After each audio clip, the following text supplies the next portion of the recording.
Interference is a special case of superposition where when two waves with same frequency traveling in same direction but differing in phase overlap each other, or I should say superimpose each other, then the phenomena is known as interference. Now let us consider two waves. Say y1 is equal to a1 sine omega t and y2 is equal to a2 sine omega t plus phi, where y1 and y2 are two waves with displacement, different displacement y1, y2. a1 and a2 are their amplitudes, omega same angular velocity, phase difference, phi का difference है phase में. Now, what does superposition principle states that? Resultant displacement is the algebraic sum. So, y would be y1 plus y2. a1 sin omega t plus a2 sin omega t plus phi, where phi is the phase difference between the two waves. Now, what is sin a plus b? Simple trigonometric formula. Now, sin a plus b is sin a cos b plus cos a sin b. Simply use that. Therefore, y becomes y is equal to a1 sin omega t plus a2 sin omega t cos phi plus cos omega t sin phi, or a1 plus a2 cos phi sin omega t plus a2 sin phi cos omega t. Let a1 plus a2 cos phi equal to a cos say delta and a2 sin phi is a sin delta. Therefore, equation 1 becomes y is equal to a cos delta sin omega t plus a common ले लेते हैं, ठीक है, sin delta cos omega T, sin a cos b plus cos a sin b, sin a plus b, or I can say y is equal to a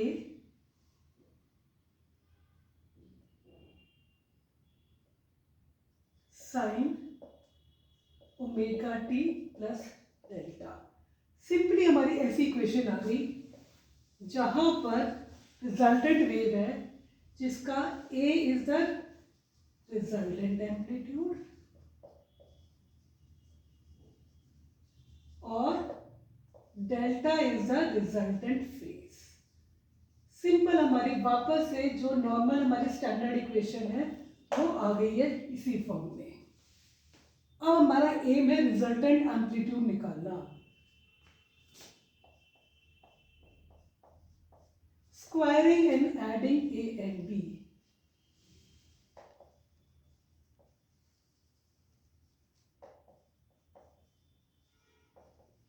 ध्यान देंगे, ये हो गया a1 plus a2 cos phi का square is a square cos square delta,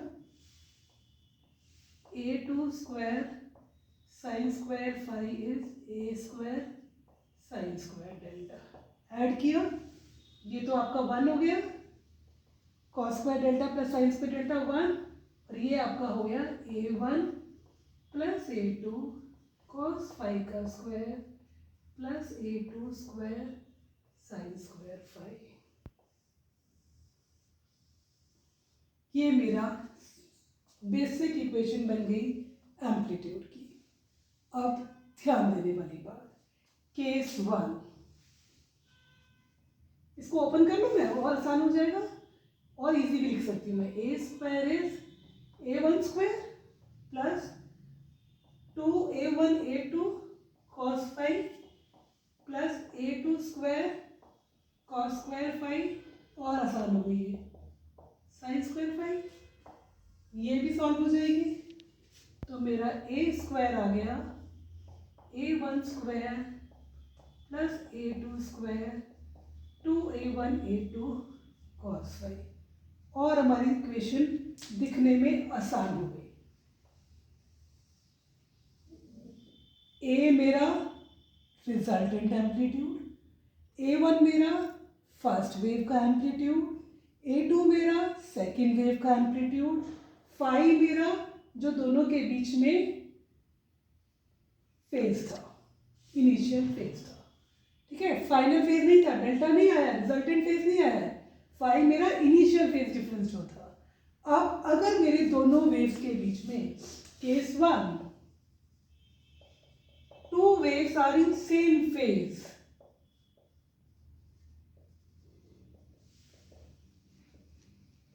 दोनों का phase same था, मतलब फाई मेरा 0 था, तो cos फाई मेरा 1 हो गया।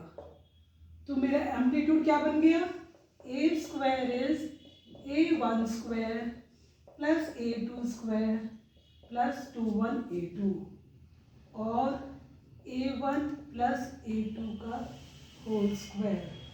दैट इम्प्लाइज, सबसे बड़ी बात, कि मेरा जब दो वेव्स सेम फेज में है तो resultant amplitude is equal to the sum of the individual amplitudes, और हम इसको कहते हैं constructive interference.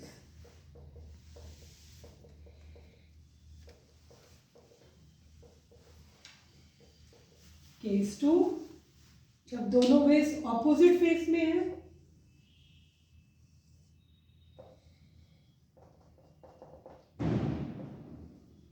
when two waves are in opposite phase,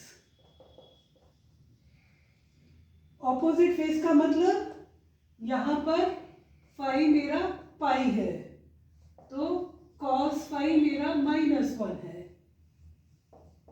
तो A square is A1 square plus A2 square minus 2 A2, that becomes A1 minus A2 square, A is A1 minus A2, और ये मेरा दोनों का एम्पलीट्यूड माइनस हो रहा है, तो ये मेरा डिस्ट्रक्टिव इंटरफेरेंस कहलाता है।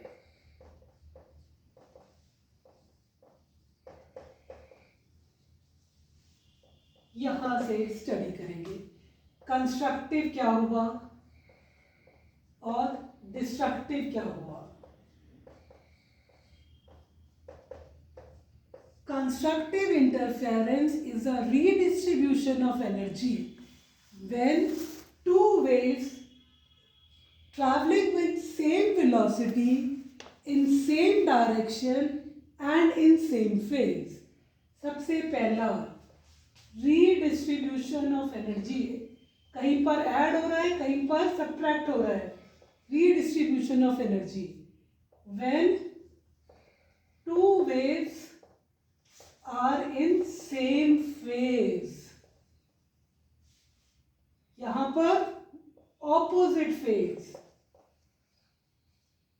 same phase का मतलब दोनों का एम्पलीट्यूड ऐड हुआ, A is equal to A1 plus A2, resultant amplitude is the sum of the individual amplitudes, यहां पर माइनस हुआ, resultant amplitude is the difference of individual amplitude. Same phase का मतलब एक का क्रस्ट दूसरे के क्रस्ट पर फॉल करेगा, एक का ट्रफ दूसरे के ट्रफ पर फॉल करेगा। ये A1 है, ये A2 है, तो दोनों का आंसर सिंपली अलजेब्रिक सम में ऐड होके A would be equal to A1 plus A2। Destructive interference, opposite phase. Opposite phase का मतलब एक का क्रस्ट दूसरे के ट्रफ पर फॉल करेगा। ये A1, ये A2, और फाइनल आंसर आपका A is equal to A1 minus A2। ये मेरा बहुत ज़्यादा दिख गया, बिल्कुल छोटा सा।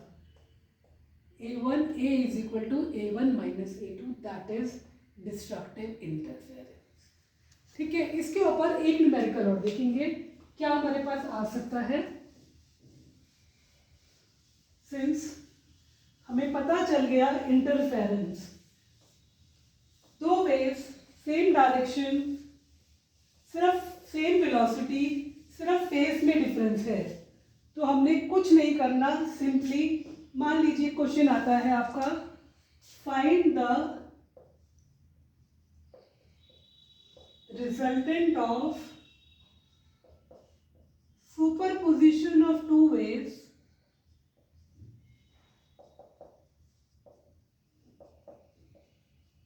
से। एक इक्वेशन है आपकी y1 is equal to 2 sine omega t, और एक आपकी इक्वेशन है y2 is equal to 5 sine omega t plus 30 degree.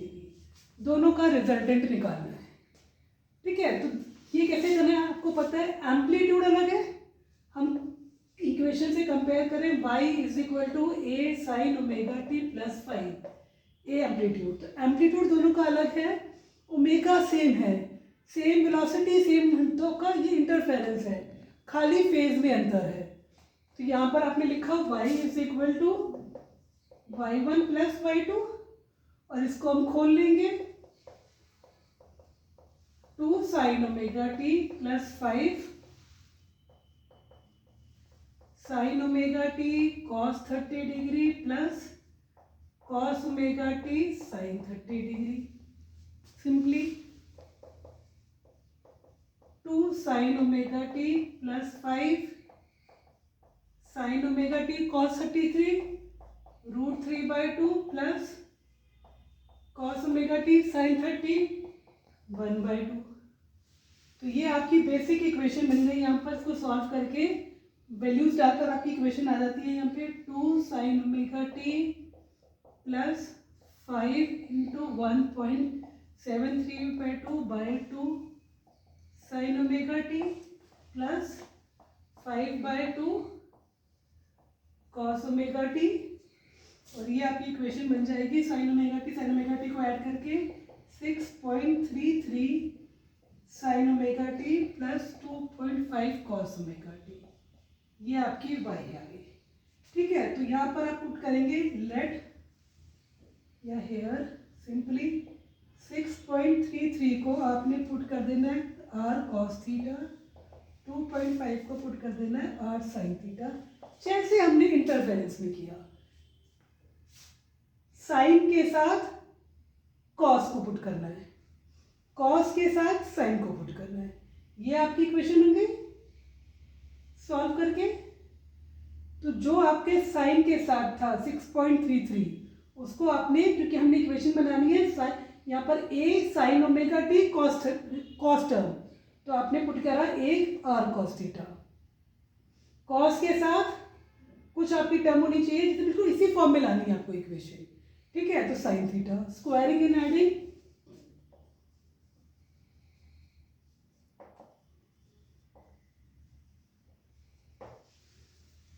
r square cos square theta is equal to 6.33 का square, r square sine square theta 2.5 का square, add किया r square cos square theta plus sine square theta 1, 6.33 square plus 2.5 square, तो r आपका इसका square root आ जाएगा simply.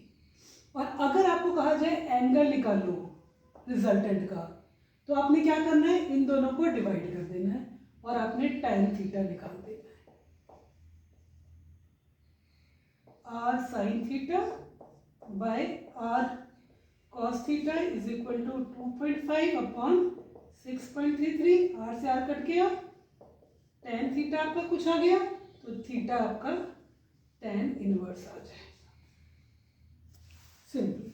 ठीक है, तो इसका आपको जब सॉल्व करेंगे तो यहाँ पर मेरा थीटा आता है 21.55 डिग्री और मेरा आर आ रहा था यहाँ पर 6.8, ये मेरा 6.8 आ रहा था आर को सॉल्व करके। ठीक है, तो कुछ नहीं करना आपने, सिंपली यहाँ पर अपने आइडेंटिटी यूज करनी है, sine A plus B is sine A cos B plus cos A sine B, और दोनों को सिंपली सुपरपोजिशन प्रिंसिपल लगाकर ऐड कर देना है। I hope you will be able to solve the numericals based on interference now. और derivation में भी कुछ नहीं था, इसलिए हमने सिंपली एक साइन ओमेगा टी वाली इक्वेशन ली, y1 is equal to a1 sine omega t, y2 is equal to a2 sine omega t plus 5, वही फॉर्मूला को यूज करके हमने सॉल्व किया। कंस्ट्रक्टिव इंटरफेरेंस, डिस्ट्रक्टिव इंटरफेरेंस, जब सेम फेज है, जहाँ पे जो हमने डेल्टा लिया था वो 0 है तो कंस्ट्रक्टिव इंटरफेरेंस, और अगर वो पाई है ऑपोजिट फेज तो वो डिस्ट्रक्टिव।